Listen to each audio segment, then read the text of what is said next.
Welcome to the Scale Model Podcast. In this podcast, we aim to entertain, inform, and promote the hobby of scale model kit building with interviews, reviews, and news about the hobby. The podcast is available bi-weekly where your favorite podcasts are found, including iTunes, Google Podcasts, Spotify, and Stitcher. You can also get it from our website at scalemodelpodcast.com, where you can find show notes, photo gallery, and so much more. You can also subscribe to get notifications on all our updates, new episodes, and video content. Please support the Scale Model Podcast on Patreon. Patreon supporters enjoy early access to content and exclusive contests. Your Patreon support helps us to offset hosting and other costs to bring the podcast to you. Welcome to episode 116 of the Scale Model Podcast, sponsored by Cult TV Man, Sean's Custom Model Tools, and Return to Kit Form. I'm your host, Stuart Clark, and I'm once again here with two of our regular contributors. First of all, back home from a recent inspection tour of Canada's East Coast, we have Mr. Jeff Hyland. How are you, sir? I am well, and you're absolutely right. It was actually what it was my attempt to escape the horrible weather people in Ontario have had for the last 2 weeks. Oh, yes. And how was it out there on the East Coast? It was beautiful. It was beautiful. It was a little, crisp because the North Atlantic tends to stay cold, but Right. but we were down on the beaches, sunny days. It was beautiful. It was a lot of really nice. Good. It's good to see the granddaughters and yes, and rebond. All that good stuff. All right. And then also we have live from his workbench with an incredible array of tools and benches and all that right behind you, west and of Chicagoland, Mr. Terry Measley. How are you, Yes, sir? the mess in the background. That's all right. I'm doing okay. Why do you think I have a fake Zoom background on my side? I should get the green screen out. Yeah, get the green screen out. Away you go. You can put whatever you want. So, Jeff, a little bit more about the East Coast. You managed to hit an aviation museum we saw. I did. Well, my wife is long suffering, and she's very good about it. But every time we go anywhere, I tend to look for any kind of military museum or history museum or anything. And we were just driving. She was the one who noticed it. We were just driving from South Nova Scotia up towards Wolfville, and she saw this sign that said military museum, military aircraft museum. And then she went, "Oh!" At the green. Yeah, and she says, "Look, there's a." Oh. So we drove past it, and I plugged it into my iPad, looked it up, and found it was got a nice little museum there, and it's right on the military base, the Greenwood military base, which was a Commonwealth Air Training Squadron base in the Second World War. Yes, it was. Very much like what we have a lot of around here. All sorts of goodies in there. Yeah, it was those great. Museums are tucked away all over the place. Yeah, you just got to really keep an eye open. But the nicest thing about this, frankly, was we got in there. We were the only people there. Nobody else was there. And I wound up, after going around and looking at the stuff that was inside, I nestled into the section, which was all the free books, basically. They had a ton of books. Take whatever you want. Just make a donation, whatever you feel like. And even if it's zero, that's fine. They didn't care. And I'm going through the books, and the commanding officer comes up. And he says, starts a conversation. Where are you from? What you doing? Blah, blah, blah. And he talks to this other guy who was wandering by and says, "Get the keys. Take this guy to the annex and to the restoration building." Nice. Oh, wow. Show him everything. So we got into the locked portions of the building, and the heritage officer, we were there for another 2 hours. Awesome. He was obviously a podcast listener. He obviously recognized you. I don't think that was it, but he was fascinating. He was he had a history. He was on in the Canadian Navy when the Swiss Air explosion happened, and he was a young rating and had to fish bodies out of the water. And he was telling how that impacted on him. And then he was just recently he was evacuating people from Afghanistan during the craziness. The U.S. pulled out. Wow. He says they were there the last day, and folks were firing on the planes and trying to avoid separating families. And he said it was just a nightmare. But fascinating to talk to people who've actually been through this stuff. We make models of things, but the ones who've actually been through it, my God. Yeah, I know. Yeah. If they're willing to tell their tales, it's always worth sitting down with them with a cup of coffee or a beer or something and doing that. Now, come on. I'm sure your wife found a couple of stories she liked. No, well, frankly, there are a couple of fabulous little wool stores. And they're Yeah. not stores, they're farms, wool farms. Yep. They're out in the middle of nowhere, and you drive up, and there's goats all over the place, and sheep everywhere, and That'd be my wife. She'd be all over it too. oh yeah, and frankly, I mean, I'm not a wool guy, but it's really good stuff. Yeah. So and it's a lot lighter to carry back in the suitcase than a whole bunch of these honking books. I know. Yeah, exactly. But well, that's good. Well, we're glad you're back. Back again and hopefully you brought some of the nice weather, although looking the last couple of days, I don't think you have. It's been kind of rainy. But, give it a couple of days. It always takes a few days. All right. All right. We'll go with that then.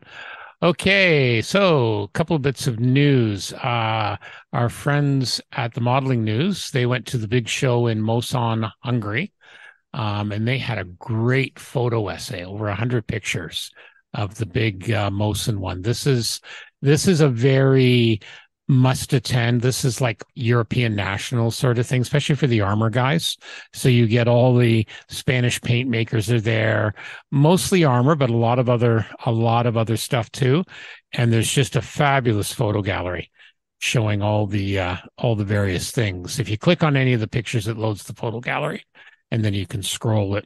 So of course we have that in the show notes. And just again, absolutely amazing work by the builders over there with the armor, and just I could hope. A lot of stuff in the figures. Busts are always popular.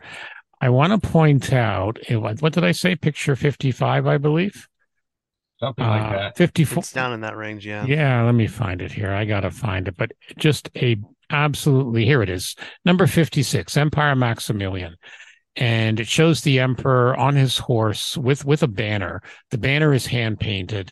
The work on the horse is hand painted, and it's just it's a work of art in itself. When you realize these are hand painted, pretty remarkable stuff. Some of the stuff in this show. Yeah, and we're seeing some of the stuff with like the lighting effects, where they look like, okay, if a purple light is to the left of the figure, so things are cast in a purple shadow, stuff like that. Again, some amazing work. So definitely worth your time to have a sit and have a look at that. We also want to point out the annual Shizuoka Hobby Show in Japan is the 10th through the 14th. I believe our good friend Julian from On the Bench, he's over in Japan right now, and he's hoping to make a couple of days of that before he leaves. So I'm sure we'll hear more from him. I did see a thing where he's at one of the hobby shows in Tokyo with literally a wall of hundreds of different tweezers. I can only imagine. Yeah. So he's been having fun there. So wanted to point that out. And then some sad news, right, Terry? Yeah, Norris Grazer, who we've had on the show once. Yes. Of Thunder Cows, passed away a couple of weeks ago, April 16th. I didn't know about it until after we recorded the show on the 17th. Mm-hmm. Yeah, he'll be missed. He was really a world expert on the P-47s, and always a lot of fun at shows. He would talk to you all day long. Yeah. So we'll miss having him around. He was a local guy here in the Chicago area. Yeah, truly a shame. But again, he certainly has left his mark in the modeling community. Yeah. So, and we send our condolences to the family from the podcast, of course. Mm-hmm. So, all righty. As always, latest hobby announcements. So lots of goodies there. Let us start with a lot of armor this week. There's another patent kit. Our I Love kit, which I believe is the Trumpeter subsidiary. The M48A5 main battle tank, 135th scale. Of course, named after George S. Patton. So I always like this. I always like this tank. It just looked right. It looks tank-like, exactly. Very much so. It just looks so balanced. It looks like it's really a good, solid piece of equipment. Yep. 3 different markings. They have Aqueous, Mr. Hobby, Vallejo, Model Master, Tamiya, and Humbro callouts. So that's kind of nice. You don't see that many that often. Basic set of decals, a little bit of photo etch, side-mounted hull, molded hold, transparent parts for the view screen. So this will be a popular one. Breakdown looks, I'm not an armor builder, but breakdown looks pretty good. Yep. I like that cast lower hull on there. Yep, that looks nice. So that'll be good. All right. Tamiya's been busy. They got from their Tamiya blog, the international release, they've got two static models, the 135th Panzer 470A, and I've seen that's been making its way to the hobby stores already. And we talked about the Leopard 2 with the Ukraine markings, but they also had something else, tire coating fluid. So this is a fluid, yeah, and it's designed to, I think, Wait. Don't tell me you use it to coat tires. very good, very good. But it's designed for static RC and even mini 4x4. What does it say here? It's water-based fluid that spreads well and can be easily wiped off. It can be used on tires that have whitened or returned them to a more lustrous state. So it's like, it's like your Armor All, right, for model tires. So, wow. Yeah. Wow. Yep. But again, hey, they obviously think there's a market for it. Okay. Well, sure we talked about the big Douglas A20 Havoc and Pacific markings. Well, we're starting to see some decals now. Aeroscales has a collection planned for the 132nd Havoc. 1, 2, 3, 4 different schemes in the European schemes. Yeah, it's extra decal. Yep. Oh, sorry, extra. My apologies. Yeah, yes. Including some Soviet. Yep, and the famous they used a bunch of them. And the famous Skunk Works, very famous Havoc. So yeah. So that's going to be nice. Yep, 4 different schemes. Because the other one, of course, it's the same aircraft in 3 different, 3 different points in time. So it's nice to get some variation there. So that'll be good for people. And then, oh yes, we were talking about this at our build night last week, at our club build night. This is the Mung 148J20. They're starting to work on it. This is the Chinese stealth fighter. It's been out for a couple of years. It's the J20, so it's their fifth generation, designed to be equal to the F-22. So yeah, this is 148, and I know one of our club members, Johnny. He's from China, and he was saying they switched engines about halfway through development. They realized, and this one has the newer engines. But again, nice looking. I almost want one of these in 72nd scale. So these are just the CAD drawings. I like the canard wings, though. Those are kind of cool. Yeah, very cool. Very nice detail on some things. Yeah, it is really starting to look like Macrossy stuff. Yeah, it is, isn't it? It is. It really is. Yeah. Vinyl tires for fueling probe can be post extended. Includes a pilot ladder, short and medium range missiles. And as I said, the WS-15 engines, the engine nozzle and internal parts, these are the newer engines, according to Johnny. So it is based on the newer engines, which is good because I had no idea they switched engines halfway through. So what do I know? 260 parts. It's slated for a May release, so we may see more of this sooner rather than later. So yeah, definitely kind of cool. All right, our good friends at Barracuda Studios. They always have billions of things. In this case, it's wheels and control columns. Wow, look at with those. Both 3D printing and traditional casting. 12 new products for all 4 major scales. So you've got your Spitfire early style control column for your 124th Spitfire. Wow, look at that. In 3 versions without a gun camera. Yep. And 3rd with ailerons. Round housing. So this will work for the Spitfire 1s and 5s. Fitted with machine guns early. As an 8-gun A wing, this is the set for you. Spade grip. Yeah. Nice. 124th. Then you have the late style in 124th. So that's designed for Airfix's new Mark 9. But this early style in 132nd through the FR-47, and then 132nd. Yeah, there you go, Terry.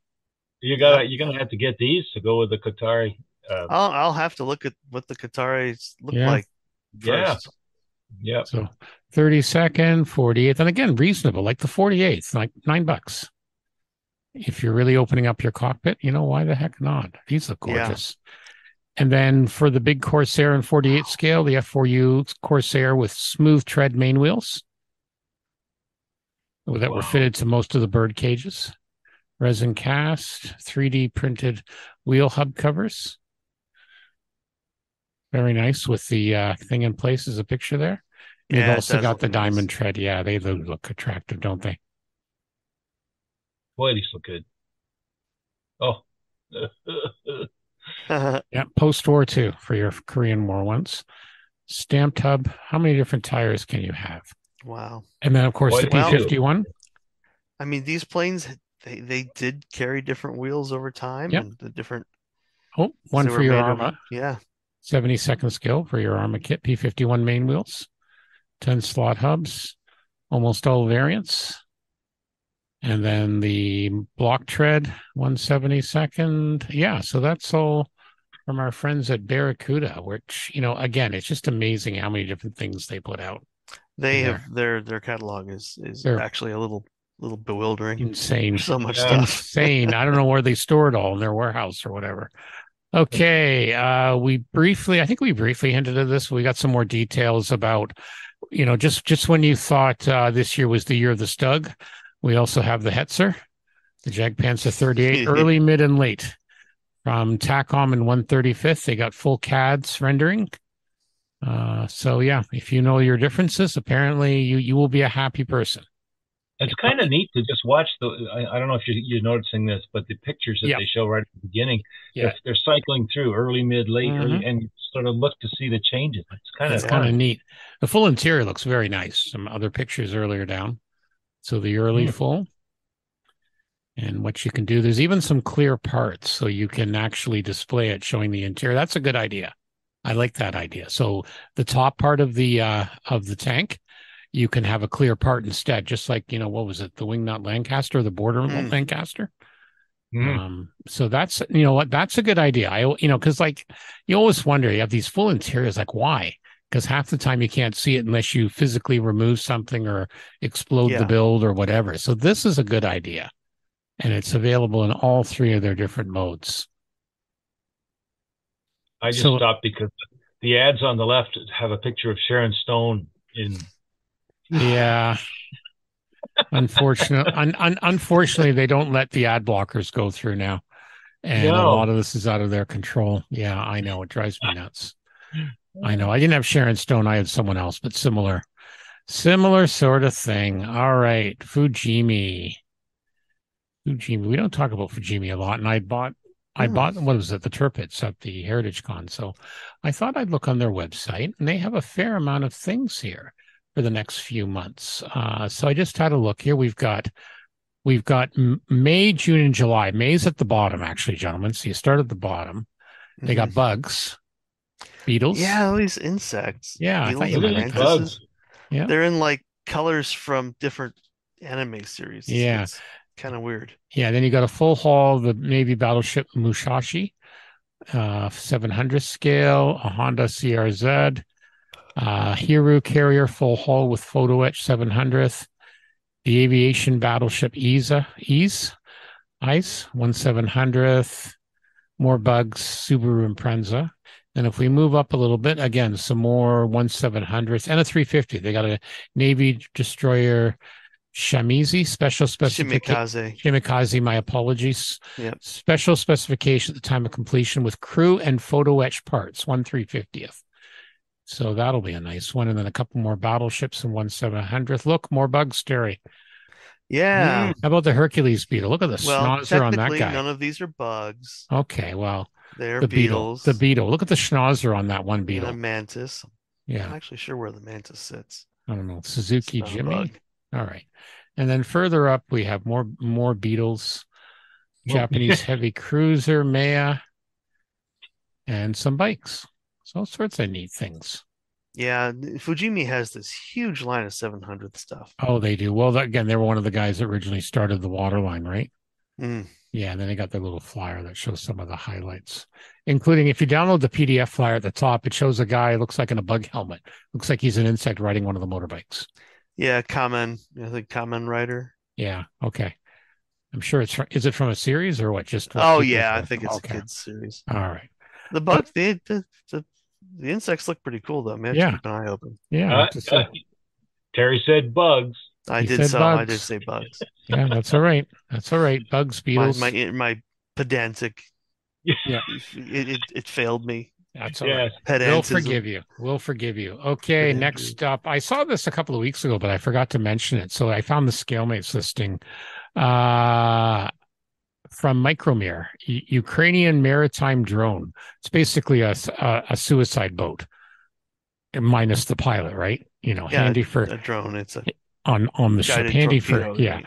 fast attack craft, 1/35th scale, handy for taking out cruisers. Because this might have been one of the ones that took out the Moskva, actually, because it was hit by drones, if I recall. Or like like ships. Something like that. Yeah. So, yep. Kind of very, very basic, but there you go. Pretty cool. Pretty cool. You see the story that came out a little while ago, well, last week or two, about handmade submarines, drug submarines that were intercepted off the coast of Africa or off the coast of Spain. I think I heard something about that. Yeah. Oh my God! There's a BBC reporter got inside, and this thing, you want to talk about basic? It's a suicide machine. Well, it was like those things they used to take up drugs up the West Coast, right? It was like a very low profile cigarette boat that barely was above the waterline and just stuffed to the gills to avoid the radar. It's funny you mentioned submarine though, because our next one a submarine. Excellent segue, my friend. Look at the segue you just did there. You didn't know you did that, did you? I didn't know I did that, but I'm taking credit for it. All right. Micromere as well. 1863 Confederate David submarine. This was a Confederate States torpedo boat. Well, apart from the Confederate flag and the brass chimney, this very much looks like that drug submarine I saw. Yeah, there you go. Maybe that's where they got the design from. So a few more parts in this one, 1/35th, but yeah, kind of cool. Yeah. That's kind of cool. That is neat. Yeah. I like the odd. You can steampunk it up. See, I didn't sci-fi. I didn't say sci-fi. I said steampunk it up. See, there's a difference. All right, res kits. I found this one. I got an email from them today, and of course, as usual, lots of drool worthy. This is right from their site. So there's about 7 pages. So we'll just kind of briefly go. And they got fuel tanks for helicopters. A lot of fuel tanks for F-15, Skyhawk, interior 3D decals for the 172nd Airfix and the Fujima. A lot of Skyhawks, A-7D Corsair exhaust nozzles, arm missiles, ECM pods, and that's just the first page, kids. Oh my God, there's so much stuff here. This is crazy. In multiple scales, whatever scale you want, looks like. Yep, exhaust. Looks like they got a Boeing KC-135. And an RC-135 and 1-144. A Renault from Cauldron from Dora Wings. Here we go. Tarwa interior decal for the ICM kit. Some cool looking bases for concrete bases, including one in Ukrainian colors for your Ghost of Kiev. So they must be selling some Dora Wing stuff because they got the Curtis White 21. There. Yeah, they got all these Dora Wings things. That's page 2. Carrier decks, 3D seats, exhaust novels. A lot of stuff coming out. They've been doing a lot for the F-111s, the late modification, because again, you can put a lot of detail in that kit. So 3D decals for the Kitty Hawk. A lot of F-111 stuff. Some F-100 exhausts for trumpeter. I keep seeing some of these and it's like, I've never built an F-111. No, nor have I. I know. I'm back into building some of the jets again. So it's like, I still got a lot of 72nd scale jets in the stash. So anyway, check out our good friends at ResKit. You could go down a rabbit hole real quick on this one. Yeah, they do some good stuff again out of the Ukraine. You can also get patches supporting the war. Well, I'm not supporting the war, but supporting Ukraine. Supporting the war. Yeah. Well, it supports the army. So helping them in the war. You're buying bullets, basically. All righty. Next up, our good friends at ScaleMates. Wow. Okay. So under full kits, new tools, the link, MU2. That looks rather big. He looks rather annoyed. Yeah. Giant Gundam. I don't know what he's doing, but he looks pissed. 170. Yeah, I know, That's big. Huge. Yeah. Well, I mean, depends what it is, right? What it is. Yeah, it could be a guy. It could be a guy in a suit just pissed. It's a suit. Yeah. It's a suit. Oh, But even so, that's a foot tall. Yeah. Yeah, that ain't small. Okay, then we have the AEC 3,000 gallon refueler, 3D printed. Looks like an aircraft refueler. And then from you, how do you pronounce that, Terry? Yu-Gi-Oh? I know of. Yu-Gi-Oh. Yeah, Dual Yep. Monsters, Summoning God Exodia. Exodia. He looks like he's not supposed to be out on a walk That's right. No. from the broken Oh, chains. I'm just saying, I think he's going to be causing mischief. We talked about the J20, Gradius 2, Vic Viper Gradius 2 from Yes. is Gradius 2 the name of the series, I assume? It's from a game. Is it a game? Yeah. Oh, okay. Big Viper. That looks cool. yeah, that's kind of cool. The Gradius is the game, I Gradius believe. is the game. Is how it Okay. works. Is Like, that look how at this though. Now you've got from Valom, or April Valom 28th? Yeah. 1/144th scale World War One fighters. I mean, Well, those are going to be Yish. tiny. yeah, they're not. Yeah, they're mid-sized Yeesh. fighters. So they're still going to be tiny in that scale. You're right. They're going to For be tiny, people, and good luck trying to rig them. Oh my you know God. what? You know what? And Don't. some crazy guy's going to do it. I'm just saying. Oh yeah, You see yeah. what these guys do with the 1/350th and the 1/700th. April 27th, we have a Gaz 4 pickup, a Soviet light tank from Snake Models. Before we get off these Yeah, 144 sorry. crazy things, did you guys see? I saw on one of the Facebook posts or something. Some manufacturers coming out with a paintbrush camera. Have you heard of this? Yeah, I it looks ungodly Yeah, unwieldy. and I thought it was an April Fool's joke, but it sounds like it's not. It's legit. It's I legit. know. It's a camera you attach to your paintbrush, and it focuses on what you're painting. So if you're doing like a tiny face, all of a sudden on your monitor, you'll see what you're painting. Yeah, or on Like your that's a phone or simple whatever. little. Yeah. Like I have enough trouble painting without having to go to Well, third-party things. I like one of the comments is like if you need that to paint, you're not going to see the face anyway True, when true. it's done. So, you know what I've got? I got from Surplus. It was being tossed. It's like I got to see if it works, but it's like a video microscope, similar thing. And it plugs into the back of a monitor. I got to test that sometime because I can Should. see if it's got a fair range depth of field, it could be handy, but I have to play with that. All Yeah. right. April 26th, a lot of French stuff. Renault And D2, and a deep sea ripper. Deep Sea Yes. Ripper. Yep. Mecha. A shark in an armored suit. A Yeah. shark in an armored suit. Yeah, we Honestly. were talking about these at the build Ooh. night. Yeah. I The don't know Fordson what and that's from. a roadless crawler. A lot of And a French fighting tanks. thing. Yeah. Oh my. Looks like some 143rd Tyrrell from the Brazilian Grand Prix. Lots of Gundams. Underwear Body Girl Jelly. Oh well, there you Max. go. Need Gotta we have say that. more? Need we Yeah. say more? Magic Factory NATO individual weapon sets A and B. Mm-hmm. An OSF-K, an 1/16 scale, 15 centimeter howitzer. That's still going to be a fair size. It's a smaller howitzer, but that's still going to be a fair size in 1/16. Yep. Mm-hmm. I like the V8, the US V8 stake truck. Yeah, That's kind of cool. that is cool as well. Yeah. What else? How about an Avro 504 in 1/72nd scale from April 22nd from AZ Models? That's actually a good yeah, it comes with floats. necessary kit. Yeah, and a Potez 25 A2 in both 48 and 32nd scale. And the Green Hornet, Black Beauty. Yep. Yep, and it comes with the figures. Yeah, that's a new Yeah, it comes with the it's a new figures of release resin. with Yeah. the figures. Kato. Ito. So yeah, all sorts of goody things. Love So it. definitely check it out. Always from our good friends, the Scalemates. Yeah, need we say more? Crocotep, Guardian of the Tomb. That's amazing. That's a nice paint job to do. You know what? Yeah. My wife's been into these. They're made out of laser cut wood. They're the little diorama rooms. Yep. So one of the ones she's been waiting for finally came in. So we went down to Uber Cool, which is a store in London run by a friend of ours. They got all sorts of geeky things. So she got that, but they had some minis for Dungeons and Dragons, and they had some barbarian lizard men, including one that looks like he's leaping through the air with his great big hammer. So just imagine Conan, but instead just replace Conan with a lizard man. And these look quite good. And they were like $6, so I had to get them. So they're going to be painted at some point. They're kind of cool. I know this is why I don't get a 3D printer. If I got a 3D printer, I'd be doing nothing but printing out minis, and then my queue for things to build. All printing, no painting. Yeah, exactly. Well, it's just like stash collecting, right?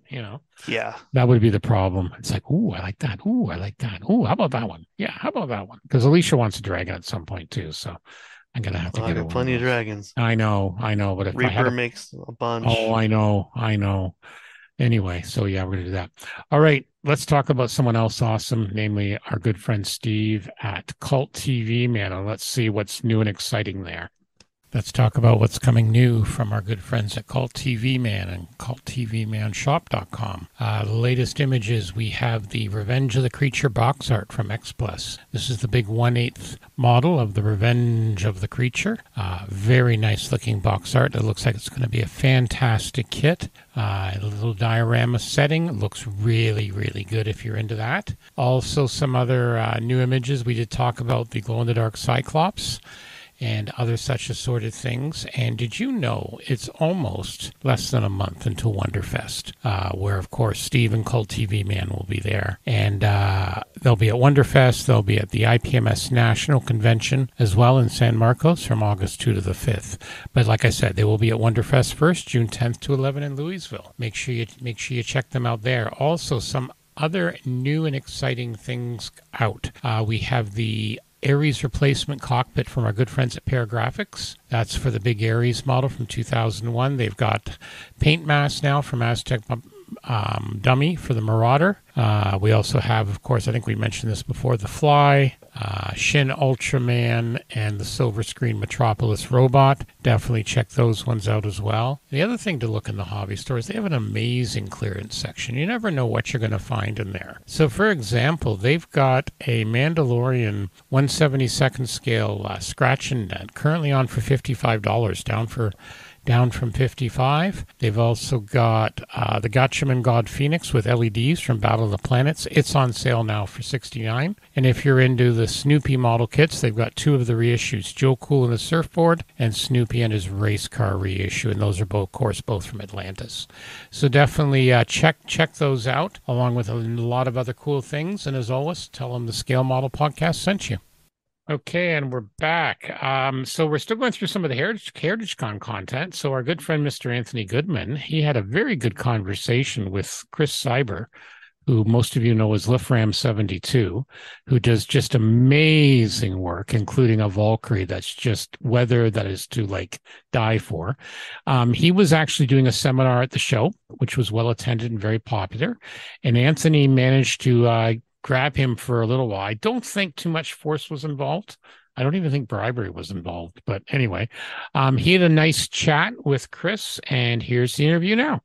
Dear SMP listeners, it's Anthony. I'm back. I'm half in.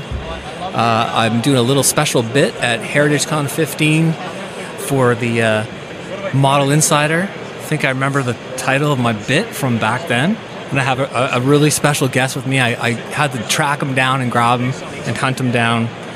And I'm here with the wonderful Chris Sieber. Hey, Anthony, how you doing? I'm great. Did I say your name right? You got it. Nice. He also goes by Luftraum 72. That's probably how people better know me, yeah. Yeah. I'm almost tempted to introduce myself as Luftraum 72, also known as Chris Sieber, just because I think that's what people would pick up on first. Yeah. So, Chris, you just did a really neat seminar at HeritageCon. We're sitting here live, by the way. I mean, not live for you, listener, but live for us. Yeah, just watching the people go by and checking out the models and seeing what they've bought. And it's some great people watching here today. And there are a ton of people here today. Yeah, a ton of builds, a ton of vendors, a ton of everything. Yeah. I don't think this show can get any bigger in a one-day format. And in fact, I think they kind of hit a capacity limit earlier in the day. So, yes, that's wild. Which speaks to the success of the show, speaks to how much I think people appreciate the show. Yeah. Especially this is, I think, the first full year post-COVID that, last year was kind of a mix, right? Kind of a mix, and I think it's, people had high expectations, I think, of last year because we saw south of the border. Yeah. But they're ahead of that curve, right? So they had big shows while we were still getting some people, I think, being cautious. Yeah, I was definitely feeling that a little bit. I can wait or the next one or whatever too. But it's nice to feel back in full swing. This one feels like it's at full gas. Yeah. So tell us about the seminar you did today. So I did a little seminar on weathering aircraft, and I mean, weathering aircraft is a bit specific, but it's the kind of thing that can apply to anything. Because my seminar was basically built on not anything that's process or technique related, but just as somebody who's been back in the hobby for the last 4.5 years, what are the constants that I've discovered about my build process? So not that here's how I do a streak, but here's why I do a streak, right? Here's why this streak happens here. Here's how this, I talked a lot about layering, how that streak interacts with dust, which turns into a streak of a different shape, and that interacts further with other elements. And really, I just really wanted to spark thoughts in people's minds. Yeah. As opposed to giving them, here's how you do this, here's how you think about this. Right. It has to make sense when you apply the technique to your model. Why is it dirty there? Why is the streak there? Right? Exactly, right? It's all about context, and then if people, keep it generic, and if people have questions, I'm happy to answer questions on Instagram or whatever else. So, but just as long as I can sort of plant some seeds of thought in there, that's really all I wanted out of today. So, that's so it went really well. Excellent. Now, is that your first time doing a bigger seminar that is my first time presenting in several years. It is my first time doing anything hobby related. Awesome. So there was a lot of I can't say pulling my hair out because I don't have any, but. I cracked wise a little bit at the beginning. I said, my first run through was about an hour and 15 minutes, and we were only supposed to keep it to 45. So there was some pretty heavy-handed editing going on in the last couple of days. And in the end, I think it felt more worked over than John Chung's Space Shuttle Orbiter. So anybody who's seen that project will know how much I yanked out of mine. So. Right on. Well, congratulations on doing that. I'm sure it went over like gangbusters. Yeah, people seem to enjoy it, so that's what matters. All right, excellent. So, burning question in my heart is I want to talk about your Valkyrie build. Cool, let's do it. I don't know you as a sci-fi guy. You've done some beautiful World War I era planes. I know you like kind of a broad range of aviation history. I definitely am not a genre or specific mark builder. I love the Tomcat. I think that's an awesome looking aircraft. Yep. I appreciate the design that goes into any number of different aircraft, but I'm not this guy or that guy. Yeah. I love a well-engineered kit. I love a kit that looks like it's going to be a fun build. So if that's World War I, if it's World War II, if it's even a little bit of armor here and there, or if it's sci-fi, right? Yeah. And I'm a huge sci-fi fan, and the Valkyrie was really that actually came through Scale Aviation magazine in Japan. Very cool. And they had some copies of the pre-production copies of Max Factory's 1/72nd scale kit, and because they're a real aviation magazine as opposed to science fiction, they wanted 3 builders to just do it in a contemporary style, and I was fortunate enough to be one of those builders, and so built it up as a United States Navy. Calling it a near future carrier-borne or ship-borne fighter aircraft, and went with it. So and it turned out spectacular. Thank I had you. a look. I'm a huge Valkyrie fan. I've been building them for a long time, and I'll be building them for the next foreseeable future. I remember having one years ago. Early 90s. It's got to be early 90s. Yeah, that probably tracks. Hasekawa would be my guess. But so the Haasas came out around 2000, but it would have been Bondi and earlier. Bondi got the molds from the 80s original vintage. It would have been like MI or Ari. Maybe it was. Yeah. I remember it was brown plastic. Yep. And that's really the only thing that I remember. Yeah. And I remember it did partially transform, and I think it was probably. I feel like it was 1/48 scale. So I think the Transformer ones might have been 72nd, but they were quite big. They were larger. Okay. They kind of leaned really large, probably to fit all the parts in. But that was a fun kit, and that was an 80s kit. I remember it fondly. Yeah. So that's awesome. I don't remember the details, but I remember it was a fun kit to work on. Yeah, so. You did a bang up job on this Max Factory. So now, in your seminar, you're talking about these different applications and the why and the how were sort of combined of how you weather.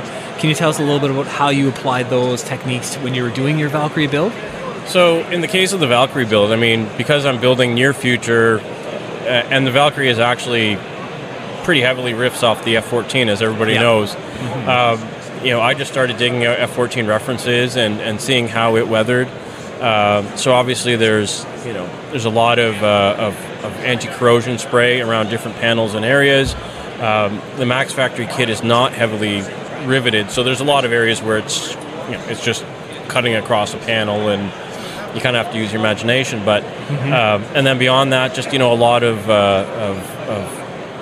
marks along the spine and whatnot, where air maintenance crew would be walking on it and working on it, and a lot of speckling and oil spills and just anything to kind of dirty it up and show some salt corrosion on areas of it and distress the paint and all the good stuff. Just I had a limited amount of time. It's how much can I throw at this before I've got to put it in a box and ship it to Japan? So that's wild. So how much time were you given to complete that project?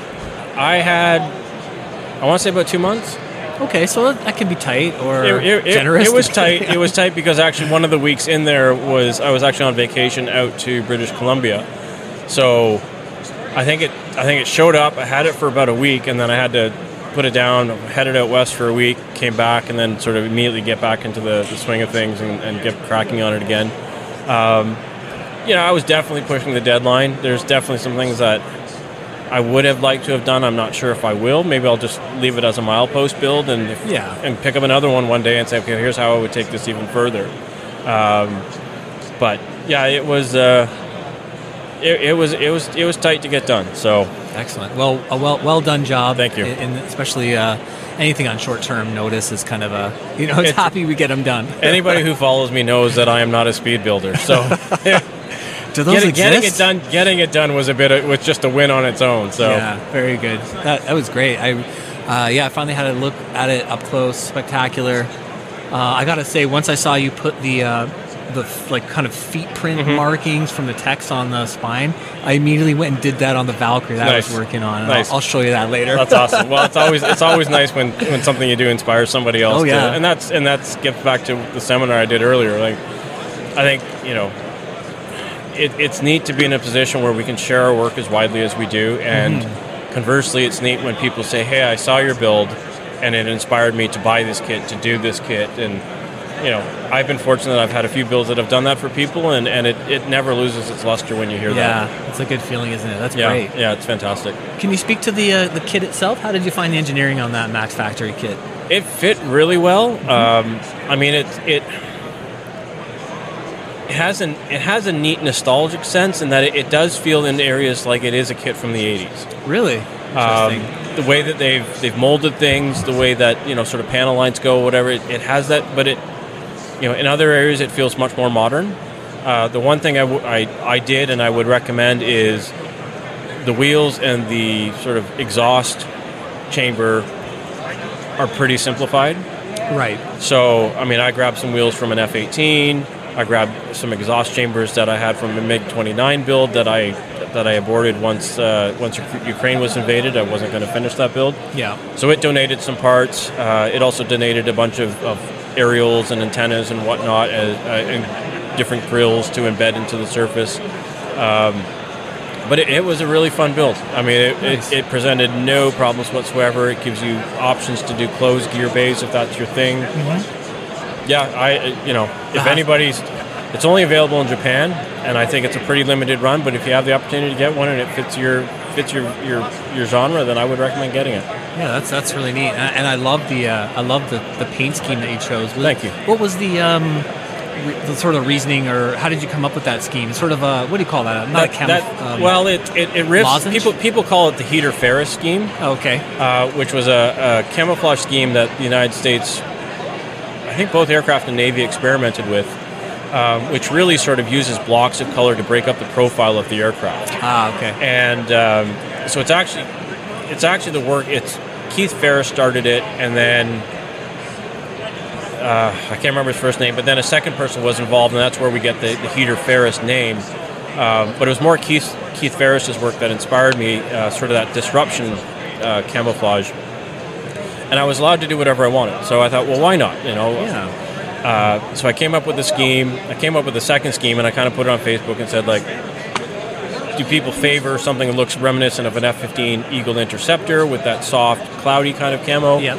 Or do you favor something that's, even though camouflage is kind of redundant in a beyond visual range environment now, I still thought, what the heck? If you're in close quarters and you see this, how can I make this aircraft look like it could be going in any direction if you only catch it at a glance, right? So you've got triangles, you've got like wedge shapes, and they all sort of break up the outline of the aircraft and also give a sense of movement that maybe counter the direction the actual aircraft is going. That's really neat, yeah. And then the decals came from a furball arrow sheet.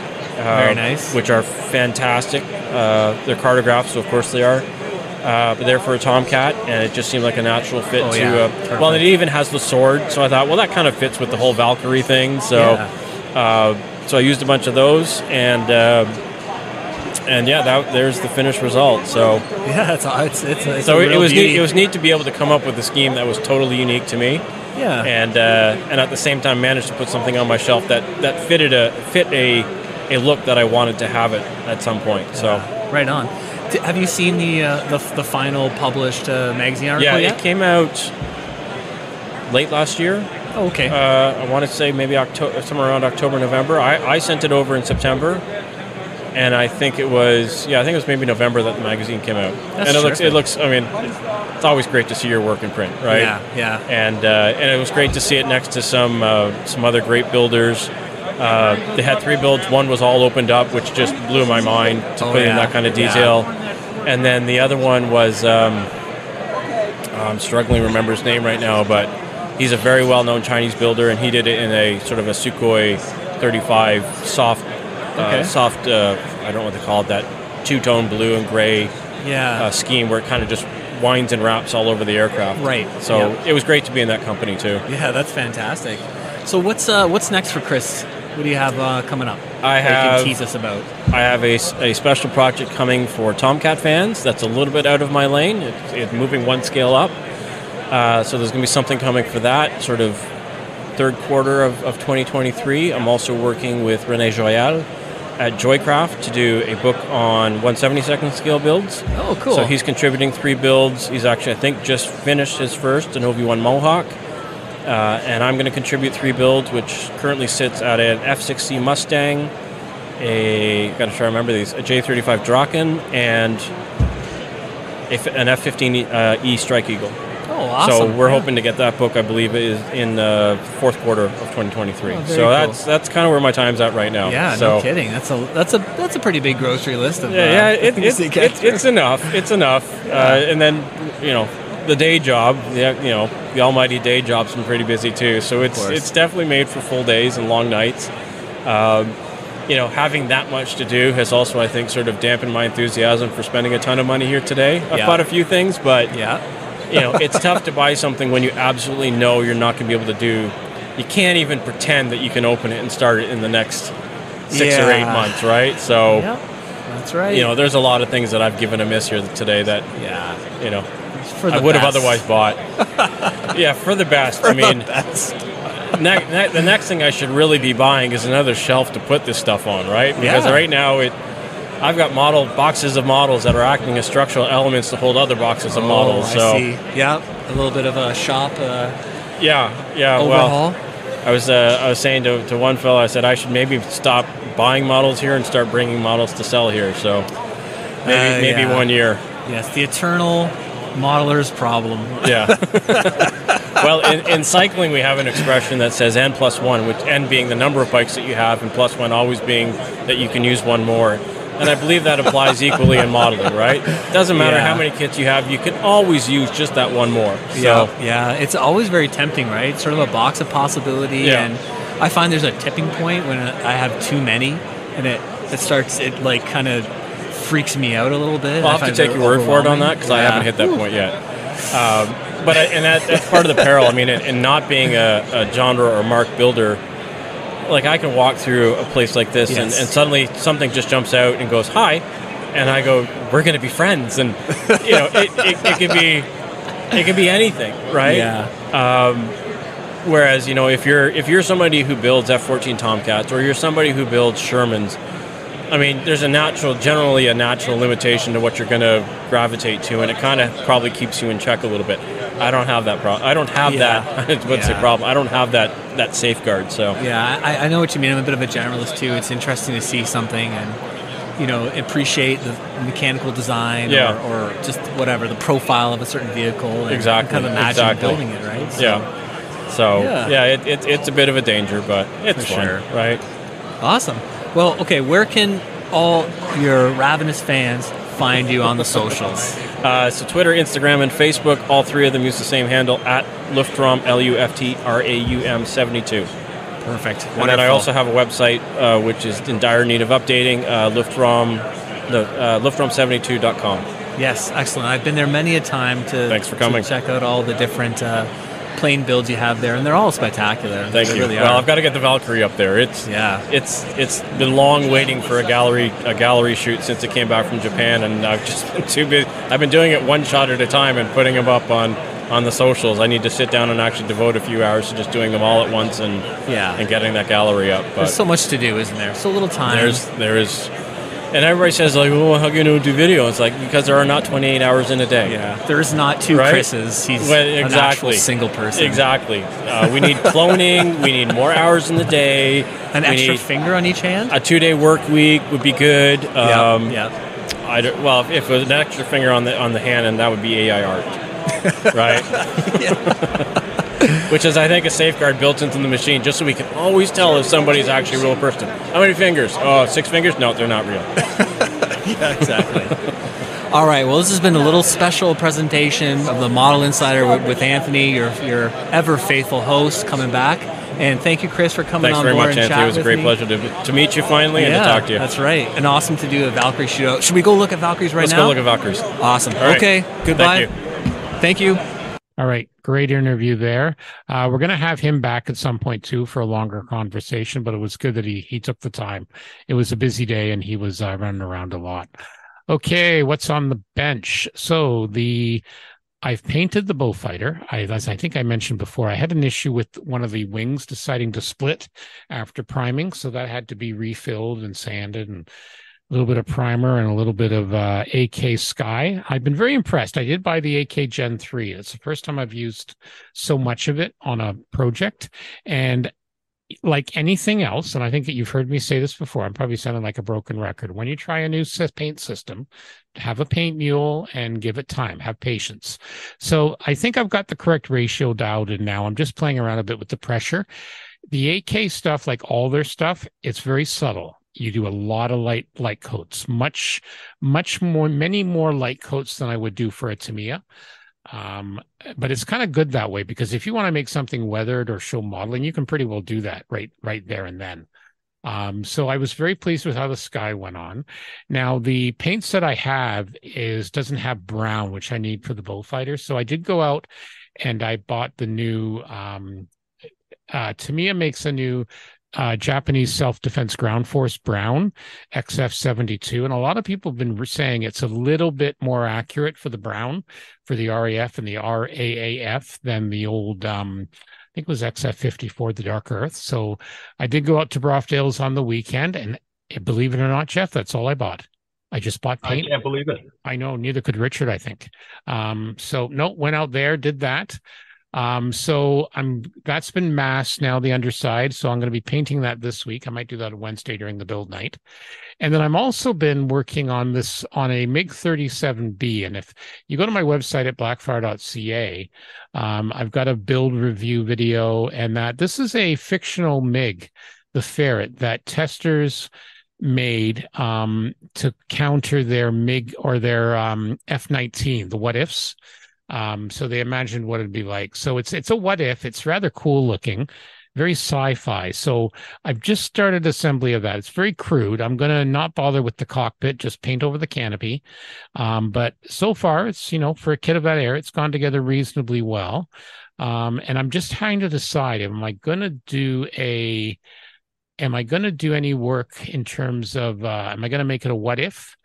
Either an RCAF, or am I going to put Macross markings on it? Again, just to annoy the purists, but that's what I do, right? I annoy the purists. So, and then I also did a clean and reorg of my workbench, because I've been wanting to do that for a while. So I call it version 1.5. There's still a few more things I want to get. I want to get another set of those Alex cabinets, drawers from IKEA. So I keep checking the used to put some stuff in there. But yeah, it's given me a lot more room, and I'm really, really pleased. So that's from me. Jeff, how about you, sir? Well, as we started talking a bit about it at the beginning, I really haven't had much time because I've been um, down on the East Coast for the last 10 days, and I did visit the Military Aircraft Museum in Greenwood, Nova Scotia, and I bought a few books there. But I wanted to mention one of them that I picked up. It's called Shattered Sword: The Untold Story of the Battle of Midway by Jonathan Parshall and Anthony Tully, and it is a big book, but it is really well written, extraordinarily well researched, and it's very, very. It's a perspective. It's from the perspective of the Japanese, and it's trying to better sort of correct the historical record, which was twisted a little bit shortly after the war from the Japanese point of view, uh, by at least one book in particular from one of the few survivors of the Japanese senior leadership team on board the ships, who was essentially doing his best to try to make it look like they didn't do as bad as they did. Right. Anyway, it's a fascinating read. Very detailed. So if you really don't like detail, you might have trouble with it. But it's so well written, and it's so fun. I mean, it's written kind of almost in a journalistic way. So you know what I mean? They're using idioms and phrases that are basically conversational, and good maps. But what I will say is it kind of reinvigorated my interest in the Pacific War. I'm really kind of, particularly Japanese carriers. They're so different and have so many weaknesses. Really interesting stuff. So we're looking at those Fujimi kits earlier in the show. There's a couple there that have my interest. And you can get full-on photo etch sets. Just ask Ian. Ian's built a couple of those big 350th scale. You spend three times as much on the photo etch than you do on the kit. I know. But the engineering, and it's just really, it's quite interesting. So I don't know if I'll ever get to it, but that sort of has my interest. It's quite fascinating with the design philosophies. If you look at the British, the US, the Americans, and the Japanese on how they approached their carriers in the design's very unique ways. Yeah, this book goes into a lot of detail on the differences between those three carrier philosophies, and the strengths and weaknesses of each of them, and how those strengths and weaknesses had a role to play in the way the battle turned out. Yeah, definitely. I'll lend you that book, Stuart. Please. Yeah, I remember some chatter when it first came out, and I just never got around to reading it. I believe a guy in our group, Larry Watson, I think he read it. I remember him talking about years ago, but yeah, I'm looking forward to it. Yeah, so we'll get that from you at the next meeting. Okay, Mr. Measley. I've been able to get a little work done on the Mitsubishi Babs. I just do some fixing on it. But now it's got some gloss coats, so I should be able to finish up the panel lining and do some moderate weathering on it and call it done after I do a little bit of rigging on it. That's good. I'm also cleaning up because I keep starting new projects, right? Friend Will Barton printed me off a sort of a variation on the Shenzhou from Discovery. Interesting. That would be interesting to see. It builds up. Oh, there it is. Yeah. So it's very got a different. Yeah. It's just kind of TOS'd a little bit. Yeah. Especially like the nacelles are a lot more of a that's TOS a photo. style. That's a photo. Yeah. Yeah. So. I like an idea. Yeah. Very cool. Yep. That very flat kind of layout of the Shenzhou. So I've been, these bits have been primed up after some sanding work. The print is very good. You did a nice job with it. But of course, there's all the molded on or cast on or printed on detailing that you have to sand around. Yeah. Which is always the drawback of a 3D printed subject like this, and especially with the nice curves and everything. Yeah. But that's we're modelers, right? We should be able to do these things. That's right. Oh yeah. Yep. That's going to be neat. What do you use when you prime those 3D this kits? is just to me a primer. Just to me a primer. Just curious. Yeah. Very cool. Yeah, get to the point where it looks good and you can never quite tell. Yeah. Until you get some primer on it. Exactly. Very neat. Very neat. Yeah. All right, let's talk a little bit about someone else who's neat and 3D printing is Sean's Custom Model Tools. Here we go. Now we're going to talk a bit about Sean's Custom Model Tools, one of our other sponsors of the Scale Model podcast. Some very cool things, both 3D printed and the Goodman Super Sanding Blocks. Let's start with the Microset and Microsole decal set bottle stand. This is purposely designed for the microscale set and sole. Most modelers over the years, they've tipped these bottles over. So this is a very handy thing. At $14.95, you can put them both together. They're printed in blue and red for easy identification. Comes with a black base, and they actually have little magnets on it, so it helps keeps them in place. Definitely a good deal. I use mine all the time, and I can well recommend them. Let's talk a bit about those Goodman Model Super Sanding Blocks, namely the Value Pack Combo for $28.99. You get the 80 grit, 180 grit, 220, 320, 400, and 600. Just an amazing set, just what you need. And you can also, if you want, you can also get a super sanding block stand for it, which also really makes life a little bit easier, helps things keep it organized. The other thing too is they have the awesome model tape dispenser for your various tapes. It's basically a 3D printed thing. You put spools of your tapes. It's got a little razor blade to help cut it, and it's really, really good design. So yeah, works out really well, and yours for $19.95. So check out these and other amazing deals at Sean'sCustomModelTools.com, and also on Facebook, and tell them that the Scale Model Podcast sent you. All right. I don't know if anyone else has seen anything else interesting across people's paths. I didn't have anything to share. No, that's okay. There've been a lot of. Go ahead. I've been too busy watching the tides. I know, that's all right. You're allowed. You're allowed. We expect more next time, though. Oh yes, of course. But no, that's fine. No, other than that, the show season is well on its way. IPMS Victoria or Vancouver had their show. Seattle had theirs. Few shows down in the States, etc. So, yep. Torcan's less than a month away. I am hoping to make it there myself. So, yep, I'll be there. I think they're going to have a table for me. Because I know if I do go, I have to take up a Meteor kit. Someone says if I'm there, they're going to buy my Tamiya 148th Meteor, Gloucester Meteor kit. Oh. So what else did we have? We had the swap meet. We had our swap sale at the Club IPMS London, as we call it, round the tables. And I think everyone was bad this year. I think we all came home with more stuff than we actually sold off. I don't know about you, Jeff. I did not. You were good? I sold off quite a few.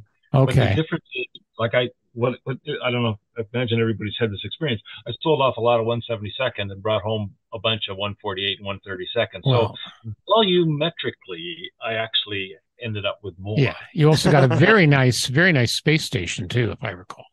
I did. Thank you. The one very I much. stole from under your hat at Heritage Con, and I realized I wasn't. So as the gentleman I am, I say you get first refusal. You are forgiven. You are That's forgiven. Good. I expected built. Lack of judgment. I expected built within a year, though. Oh yeah. Well, I'm trying to figure out what to do with it. It's like our club president, right? I sell him stuff, and he builds it. Well, there you go. Well, I know. But Frank builds contest quality within like 2 days. I know. I don't get that. I know. Our honorable, as he likes to be called, Papa Doc, our president. So, but there you go. The ISS is a tough one to display.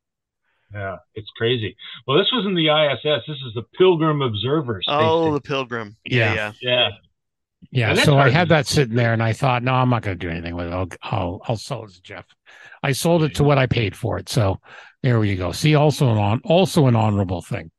So and I wound up giving away a couple to. We were really fortunate because we had a lady join us. Yeah. And a couple of young kids. That was good. And so I gave them to the younger kids. Good for you. I know it was good. No, it was. And again, the one young lad who's been coming a couple of months now, he's continuing to build some great things, and he had fun at the show. And all that. Yeah. So no, it's good to see. Absolutely good to see. All right. So also check out Return to Kitform, return the number 2 kitform.com for all your masking goodness for your Macross stuff, Valkyries and stuff like that. Yeah, that's what else I bought. Peter Fay. He let me just state it here. He is evil. He brought another Macross kit fighter, Valkyrie. So of course I had to buy that. You know what? That's another one of those ones that you saw before I did. Damn it! But good for you. Well, that's Yeah, because I'm Peter. sure That's because Peter's Peter been came to collecting me. for Peter years. came to me. Evil man. Evil man. So, well, I got 2 on order from the store too, right? So, yeah. So, like I said, I did that. And then what else did I get? Hang on, let me look. What else did? Oh yeah, a nice E2 Hawkeye from Hasegawa, because all I had was an old tester one in 72nd scale. Oh, you can see what's behind the curtain now. Look at that. Isn't that wild when you do Oh that? my God. I know. Oh, and I got from Mobius 2 of the Viper Mark 8s or whatever. The Mark 7, Yeah. they're tiny. I got those those from 70 seconds are just I got them from Blappy. So again, there'll probably be a what if, and again, maybe I could do one of those in Macross schemes, Terry. Imagine what that would do to the rivet counters, blood pressures. That could be a lot of fun. That could be anyway. I know what I want to do with one of the Mark IIs. Yeah. Yeah. You're gonna share. I'm not sharing that. Okay, that's fine. One person. All right, that's fine. You just make sure you have photos. Once you share, you're committed. I need to get a 48 scale Mark II. Yeah, that would help. I'm just saying. Maybe there'll be one at Wonderfest. Yeah, I should be able to find something. You should be able to find something down there now. And Wonderfest is coming quick too. It is. A lot of good responses with our interview last week with Rick. So a lot of good responses there. So that was good. Our vehicles demo section, I was asked to help do a little recruiting there. So that is full. I think it's the first time in a long time all the slots are full. You were just an amazing recruiter. Either that or you threaten people or bribe people. One of the two. Rick is doing one. So that should be published here before too long. Yeah, we're going to hear about that. So we're recording this on Monday, the 1st of May, if you can believe it. And that means Wonderfest. I'm just looking how many 6 weeks out. 6 weeks out. I'm just waiting for the 38 days. 38 days. It's the sci-fi hobby of the year, June 10th and 11th at Louisville at the Crown Plaza Hotel. Come and meet all these fabulous guests. Terry's going to be there. So, what more do you need? Yeah. Exactly. And the Canadian contingent with the Canadian Embassy, where Terry's an honorary Canadian actually for that. So, they have a good time there. So, yeah, always a good time. All right. Well, I think that's it, unless anyone else has anything else to add. Anyone? Silence. Cricket. Silence. Cricket. Bueller. Silence. Okay. So for episode 116 of the Scale Model Podcast, my name is Stuart Clark. My name is Jeff Hyland. My name is Terry Measley, reminding you to spend your vacation building. Oh, shut up. I like it. Thank you, and be well.